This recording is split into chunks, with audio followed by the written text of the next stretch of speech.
just because a player's not a household name doesn't mean we can't make him a household name. Hey, welcome to Colts Law. I'm Lawrence Owen, and today we have a treat for you. I've got another player breakdown, right? Okay, so today I've been really excited about breaking this down. The 34th pick of the Indianapolis Colts in the 2020 draft. USC wide receiver Michael Pittman. At 6'4", 220 pounds, this kid has got a lot of physical ability.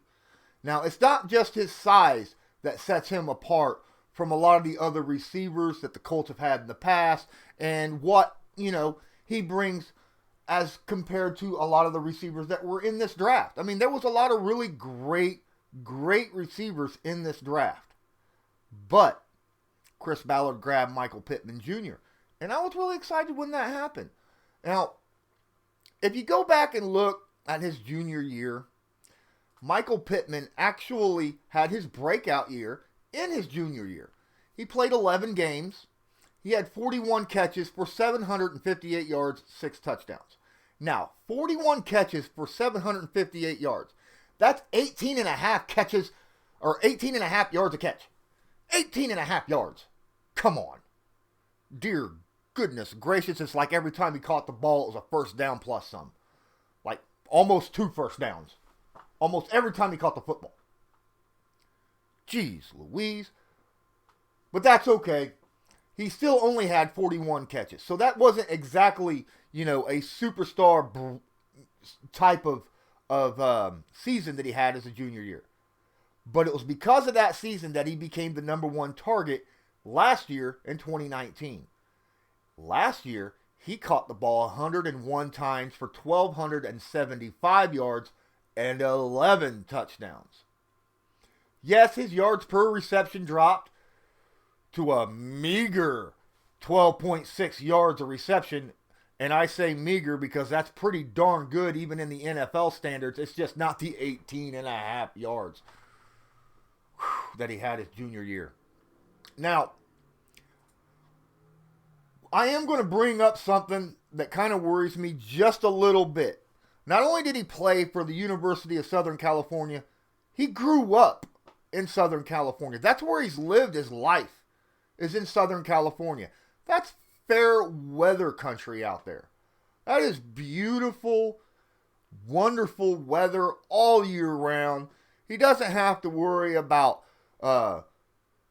downpour rains consistently. He doesn't have to worry about 30 below wind chill factors and 3 feet of snow dropping on him.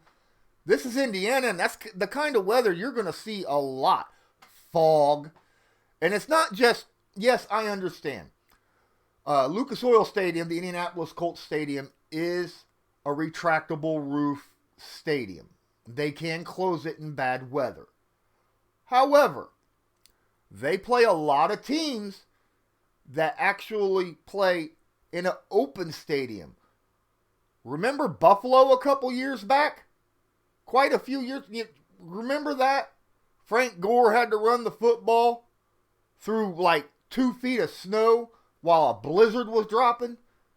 I mean, we played teams like that all the time.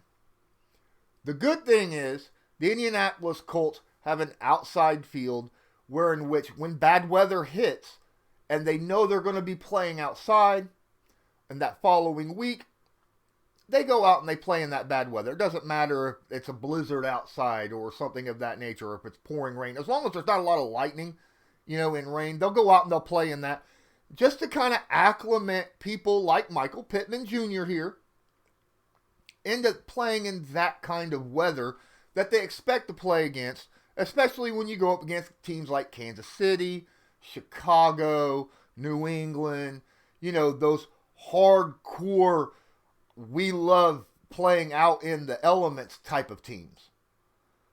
Now, the way Michael Pittman approaches the game, his work ethic, and from what I'm understanding, what I'm hearing, all reports say that he approaches playing this game with an extreme work ethic. So I don't expect him to have any kind of problems when it comes to practicing in situations like that. It's just going to take him a little bit of time to acclimate into that type of weather when it comes to pass. So, enough just talking about the guy. Let's look at what he brings to the Colts. At 6'4", 220 pounds, this kid can do a lot. And he's got some speed to make things happen as well. But it's not just his size that is a really big attribute for him. The Colts haven't had a guy that's 6'4" in a long time that has good speed, decent hands, and has the type of route running he has. Let's get into the game film and actually see exactly what I'm talking about, shall we? Alright, so on this play, we got Michael Pittman right here in the slot. Very odd place. You don't see him in the slot very often. Normally he's on the outside down here, right? But this is a great place for him to be because he's got speed. And when you're playing against slot corners, usually they're going to try to be up man-to-man against you. And that's what this guy's doing. As you can see, he's got very close man-to-man, kind of bump and run type of coverage. Michael Pittman's going to use his size and speed here to bust out well past him to make him think that he's going deep. Watch what happens on this play. There he goes. Oh, no, I'm over here. What a play. Now, let's go back. Now, as you see, he was actually pretty well covered here, right? If he was actually going deep, he would have had that well covered. The cornerback had him dead to rights. Now, obviously, if you look, holy crap, Michael Pittman's got probably 6 inches on this poor corner here. But this is just a first down reception. And the reason is because he sells going deep very, very well. Because he's such a big, deep threat, he goes down the field. Let's cut this down here. Let's move this speed down. We're going to show you a little bit. Now watch. He comes off this line firing on all cylinders. You see how he takes a wide berth around the cornerback? That's to avoid the corner getting his hands on him, slowing him down. That way he can get to that top speed, make the cornerback go full out. He's going to make this corner run as hard as he can in order to keep up with him. Now, once he's got him, you notice he's turning and looking back, right? Once he gets past that 10-yard line, he's looking back for the football. Why? Because he's got to make sure where this ball is going to throw. The quarterback does a great job. I'm not sure if this is supposed to be a back shoulder throw or not, like designed, but it was beautifully done because he throws this ball here. Now, if this corner was paying attention, obviously he could come up and get the ball. What he does is attack the football. He knows there is another corner nearby. He knows that if he don't go and attack this football on this back shoulder in a slot, that there's a good chance this corner might be able to come down with that football. So what does he do? He stops, turns, looks, attacks the football in the air. Beautifully done. Beautifully done. Still picked up chunk yards. Look at all that. Massive chunk amount of yards. And yet it wasn't really a go route, right? It was like 15, 20-yard play. He was able to sell the deep route, make the corner run hard, so that when he tracked the ball in the air, he was able to stop on a dime, turn back, and attack the football in the air. That was an absolute great show of footwork, field awareness, ball awareness while it's in the air, and yet selling it still to the cornerback. Making the cornerback look for the football rather than react to what he's doing. Because what he's doing is making the cornerback react to going deep. So, great play by Michael Pittman, selling the deep ball, and then coming back on the back shoulder. Now on this play, Pittman again uses body language and route running to make sure that he's well wide open on a reception. Now, he's right here, up here in the corner, all right? Now, he's definitely out wide. Look at this. You got 7-yard cushion here from the cornerback. That's not like the last time. This is so that he's got a little bit of room in case he goes deep. Pittman understands this. Now, he's going to sell going deep at the last second, right before he makes his break. He's going to sell it. And as soon as this cornerback turns to follow him, he makes his move. Let's watch the play, see what happens. Oh, poor fella. Oh, my goodness. Poor guy. That was beautiful. All right, let's go back to the play. We're going to adjust the speed again. Now,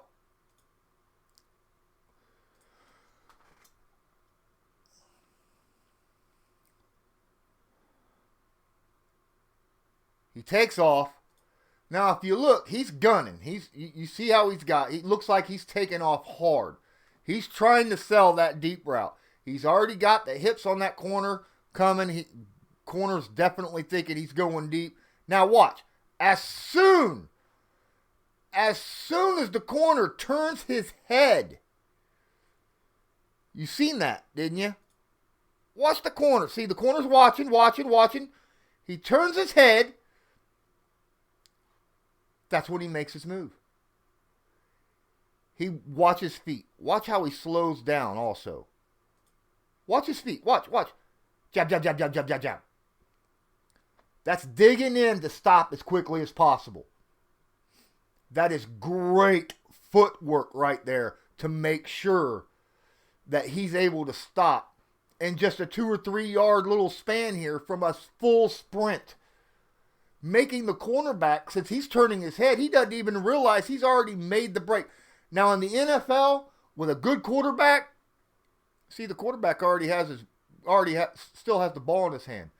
In the NFL, with a good quarterback, he'd already let that football go. That football would have been released, and by the time he had made that little stabbing motions with his feet to stop and make his break, that football would have been halfway through the air at him already. So we lost yardage here because of bad quarterback play on this specific play. Now, he waits all the way until then to throw that football. Now, he's open. He's got 3 guys around him. In an NFL play, he's catching that football at this point in time. And he's going to and he would be able to turn around and make a move. But bad quarterback play here. The ball's thrown. You notice how he continues walking forward towards the ball. He's not paying attention to the corner right now. He don't know if the corner is right up on his back. So he's moving towards the ball, attacking the football, like I said. And then look how he's reaching out with his hands. He's not trying to catch his football with his body. He's got his hands out, reaching out to catch it, just in case. Multiple reasons for this. Number 1, like I said, the cornerback could be right near his back, reaching out with his hands to try to knock the ball down. 2, not letting the ball hit his body. You catch that football with your hands. Less chance of a drop. Bam, he catches the football. Yes, he only gets about 8-9 yards out of this play. Well, almost 10. But it was a surefire catch, and he was wide open. And in the NFL, like I said, in the NFL, as soon as he had jabbed his feet in the ground, that quarterback would have threw that football.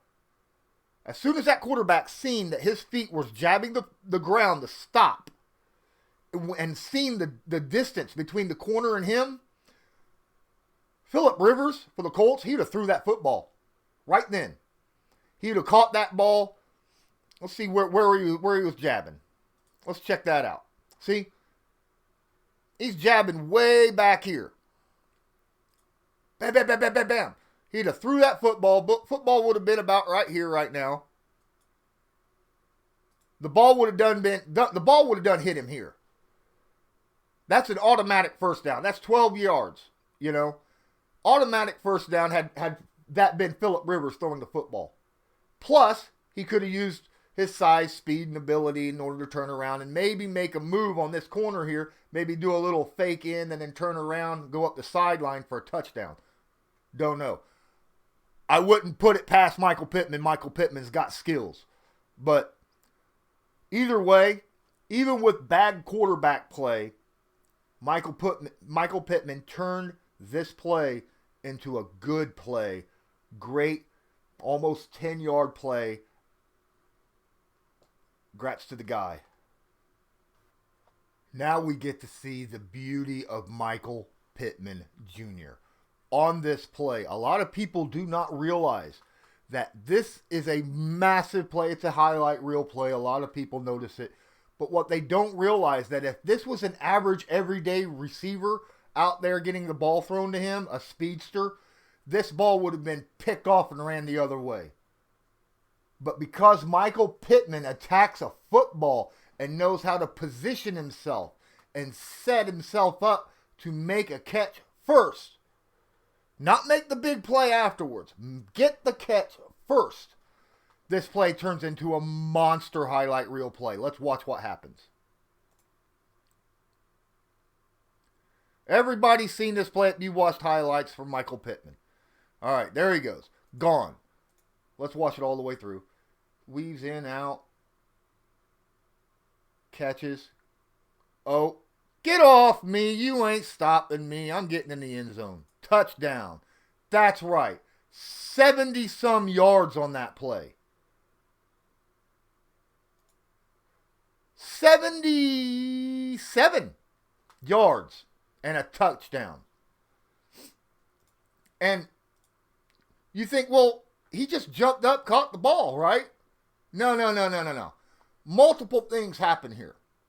Number one, again, we have 7-yard separation. They're playing off a little bit on him because they know he's a deep guy. And the 2 plays that I showed earlier is because of stuff like this. This is why he gets to be able to make little moves and get so much extra room on your short little 8 to 15 yard routes because of his route running. This play here is one of the reasons. Now, multiple things happen on this play. One, he's got to get around that corner. He's going to burst his speed out.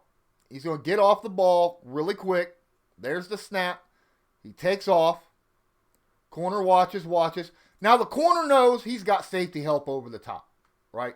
You got a single high free safety that is going to lean this way. So he's going to let Pittman get by him just a little bit so that he can play the underthrow if he needs to. Pittman takes, you see how much of a wide berth he's given him? He was right in front of him. He actually swerves in and out. And then he cuts back out, turns, looks for the football. Now, at this point, he knows this safety is tracking that ball in the air. That safety's not looking at him. As soon as he looks back, he knows the safety's looking back. Knows it for a fact. He knows the corner's looking back. Look, they're both looking back for the football, just like him. What's going on? He knows the safety's got him deep. So what's he going to do? He's going to use his big body. He's going to jab. He's going to estimate where that ball is at the high point to where he can catch that ball in the air in front of the safety. And he's going to move. Watch him. He moves in front of the safety, uses his body in front of the safety, man. Jumps up. High point. Look at that leap he's got there. Cut in front of the... Had that been a normal receiver, they would have ran. They wouldn't have cut that safety off. That would have been a pick. And they had all kind of blockers here. He would have took that ball off and went that way. Maybe even got a touchdown. That might have been a pick 6. Who knows? Either way, Michael Pittman played the ball in the air. He attacked the football. Jumped up. That is a monstrous leap that he did there. Oh my goodness. Man, he got like Michael Air Jordan here stuff going on. Gets that ball way up. There's no way this safety has any possibility of catching that ball way up here. No possibility this corner has any possibility of catching this football right here. He catches that football all the way at its high point in front of the safety. Beautifully done. Comes down with it, tucks that ball, and just goes. Touchdown all day long.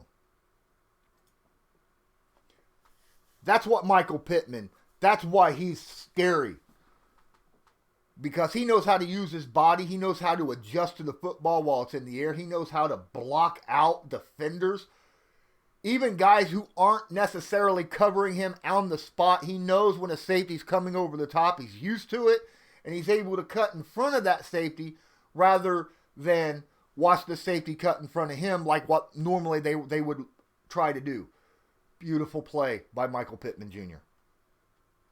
Now we get to see one of the nastiest moves I've seen in college football ever. And it's not going to end up being what you would assume to be a 67, 68-yard touchdown. No. He's going to pick up, 6, 7 yards on this play. But it's his footwork, his route running that just opens this up and makes this play possible. I have not seen this kind of move in a long time, and it's so subtle that you might miss it. But corners don't miss it, and that's why they're going to fall for it every time. Now let's just watch this play and see what happens. He's right here. Takes off. Oh. Nice. So you think, okay, that's a slant. That's just a slant. No big deal, right? I got news for you. That's more than just a slant. That's what it's supposed to be. Just a slant. But when he takes off, watch. Right there. You see he's cutting inside? The corner is still stuck on him. He notices the hand on him. He don't like that. That means the corner's on him. So what's he do? He cuts back up and then goes back out again. Now his hand's not on him. He's got a little bit of separation. That is a double slant move. That is him faking a double fake here. It's nasty. Watch. Here we go. Fake. He faked the slant, then faked going deep after the slant, and then continued his slant. Nasty. Ends up getting like 3 yard separation because of that. Had that play been thrown by a quarterback, he threw that ball. He threw that ball pretty good on the right time. The only problem is he didn't lead him very well. If you notice, Pittman had to slow down to catch this football. Watch this double. Fake in, out, fake back in. You see how he could not. Had that been Rivers, this play would have went a lot further. Right now, he's throwing the football. He should have this ball over here. He should throw this. That way, Pittman could use his full speed, break out full speed, catch the football, and run right by that safety. Why? All the linebackers are up here. This slot's way over here. He's not going to be able to make a play on this. See how he has a tiptoe to catch? He should have caught that ball here, not back here. He should have caught that ball. Had he caught that ball here, his forward momentum would have carried him right past that safety. The only person who would have been able to stop him was that corner right here. This is another failed big play because of bad quarterback throw. But he still got open the way he did because of route running, because of his footwork, because he's selling the corner on multiple things, making him think too much. Good Lord, Michael Pittman's got a freaking huge bag of tools like Santa's bag, right? Carries it with him to every game. The kid's going to be a beast for the Indianapolis Colts. You got T.Y. Hilton and Paris Campbell, who are absolute speedsters and can take a top off of defense. And then you got guys like Michael Pittman Jr., who's got the size, he's got hands, he's got the footwork to be able to make these small plays and turn them into big plays. Or go deep on 50-50 balls, as you saw earlier, and come down and make big plays that Phillip Rivers absolutely loves. If you've ever watched him on the Chargers, Phillip Rivers absolutely loves throwing the ball deep and making big plays. Pittman's going to be an absolute beast for the Colts. Now, as usual, every film breakdown I do, I have to show at least one play of something that I think a player can work on. Now, Pittman is an awesome receiver when it comes to hands. I showed you that. I showed, how he reaches out and catches with his hands. I showed how he uses his body to block out defenders so that he could get a football easier, keep them from being able to get their hands on it. He always comes back for the football. He attacks the football. Great footwork and route running. Just attacks the ball on a high point. Now, I'm going to show you this play. And at first you're going to be like, well, what's wrong with this play? And then I'll explain. I'll give you a moment to tell me. Watch what we got going on here. Pittman in the slot, turns, catches, turns up, and he goes down. All right, so Pittman's in the slot, right?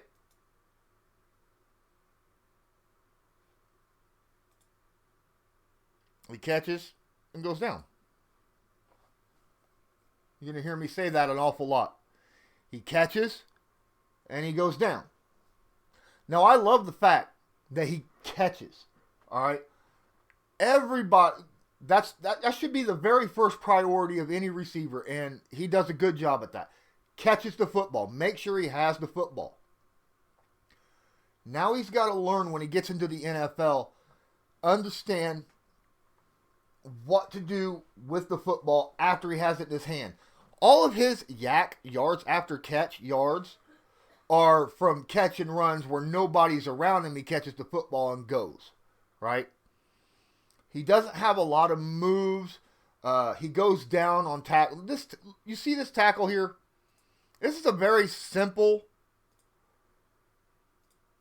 On a normal play, he catches and goes down. You'll see that a lot with him. That's fine. At least he caught the football. It's not a drop. But guys like T.Y.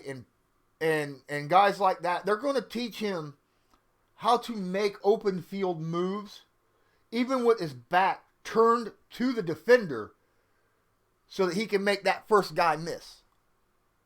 That's where all your yards after catch come from, making that first guy miss. He doesn't do a really good job of that. He'll learn. He'll get that down. Like I said, it's not that big of a huge downer for him because he's making the catch. And I love that. I love the fact that he's making the catch. But he could be more explosive after the catch. And hopefully that will come to pass later on as his NFL career starts to blossom. Okay? I love the fact that we have a ex-Green Bay's wide receivers coach. We got Frank Reich. T.Y. Hilton obviously has learned so much from Reggie Wayne, who learned so much from Marvin Harrison. And T.Y. is one of those yards after catch guys, right? He knows how to fake one way and then go the other on a comeback route. Come back, catch the football, knows the corner's behind him. He'll fake to the left, cut back outside, and dust that first guy so that he could get some extra yards. That's something I'm fully expecting, stuff like that, for Michael Pittman to start to learn as he acclimates to the NFL. So I want to thank everybody that's joined me here watching the stream. Please, if you liked it, hit that like button. Subscribe. Hitting that like button is a huge deal, man. because, you know, that has a lot to do with the YouTube analytics.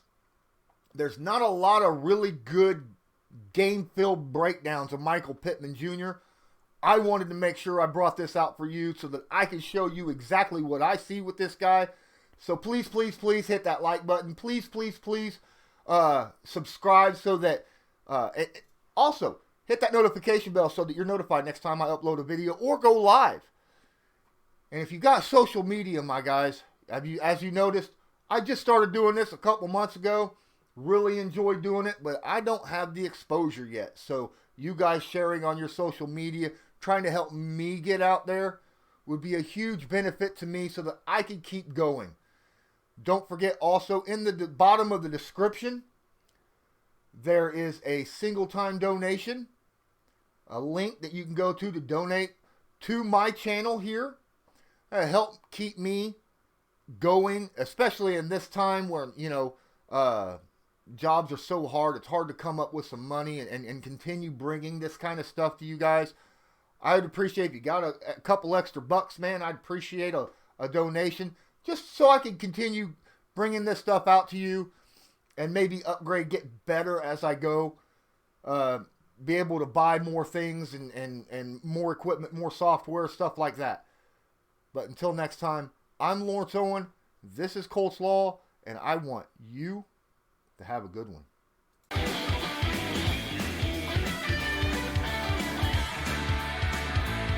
Just because a player's not a household name doesn't mean we can't make him a household name.